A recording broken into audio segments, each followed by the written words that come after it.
Hey, salut tout le monde, c'est Bémon, j'espère que vous allez bien. Aujourd'hui, on se retrouve pour une nouvelle vidéo de DBZ, Cell versus Dabra. Qui gagne? Alors, bien aujourd'hui, on va essayer de répondre à cette question. Alors, tout d'abord, nous allons passer à la présentation des personnages. On va commencer par Cell. Cell est un cyborg créé à partir des cellules de Son Goku, Vegeta, Piccolo, Freezer et du Roi Cold. Il a été créé par le Dr Gero, conçu pour être l'arme ultime. Il doit absorber C17 et C18 pour atteindre sa forme dite parfaite. Donc il se distingue sous trois formes. La première, la deuxième et la troisième. On va surtout parler de Cell sur sa forme parfaite. Mais il a aussi une autre forme qui se nomme la forme super perfecte avec les éclairs autour. Maintenant on va passer à Dabra. Dabra est le roi des démons, c'est un Makaioshin. Il prétend être le plus puissant du royaume des démons. Il est le serviteur le plus important de Babidi, le sorcier. L'une des particularités de Dabra, c'est d'avoir recours à la magie pendant ses combats, ce qui lui permet largement de déstabiliser ses adversaires. Gohan s'est combattu contre Dabra. Alors, je rappelle juste un truc. Ici, Gohan est en Super Saiyan 1. Il a deux mèches. Et en Super Saiyan 2, il a une seule mèche. Regardez là, on le voit bien durant son combat avec Dabra.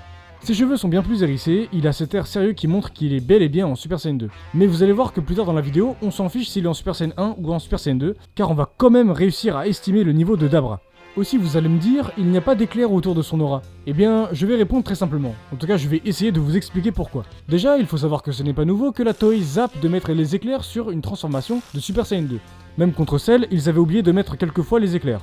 En plus, si Gohan sait que Dabra est à peu près au niveau de Cell, serait-il assez fou pour le combattre en Super Saiyan 1? Je veux dire, déjà de base, Perfect Cell est plus fort qu'un Super Saiyan 1. Donc il est évident que Gohan était en Super Saiyan 2. Et même si on dit que Gohan est en Super Saiyan 2 à ce moment-là, ça voudrait dire que Gohan adulte en Super Saiyan 1 est aussi fort que Super Perfect Cell. Puisque quand Goku voit Dabra pour la première fois, il mentionne que son niveau de puissance est similaire à celui de Cell. Cependant, il ne précise pas à quel Cell il fait référence. Si je devais deviner, je dirais que Goku fait référence à Super Perfect Cell. Même s'il ne mentionne pas son nom comme ça. Mais il serait logique que Goku compare Dabra à la version de Cell la plus puissante et la plus récente version qu'il connaissait. Donc que Gohan soit en Super Saiyan 1 ou en Super Saiyan 2, on s'en fiche. De plus, en général, étant donné que le fonctionnement des antagonistes et de leur pouvoir dans l'univers de Dragon Ball, où chaque méchant est plus fort que le précédent, il serait logique que Dabra soit au moins à égalité avec Cell, surtout que 7 ans sont passés quand même. Bon bref, pour Dabra et Cell. Eh bien, je pense que le facteur clé se résume à la polyvalence et à la régénération de Cell, par rapport à la capacité magique de Dabra, en particulier la broche. Les capacités et le pouvoir de Dabra ne sont pas vraiment explorés dans l'anime et le manga.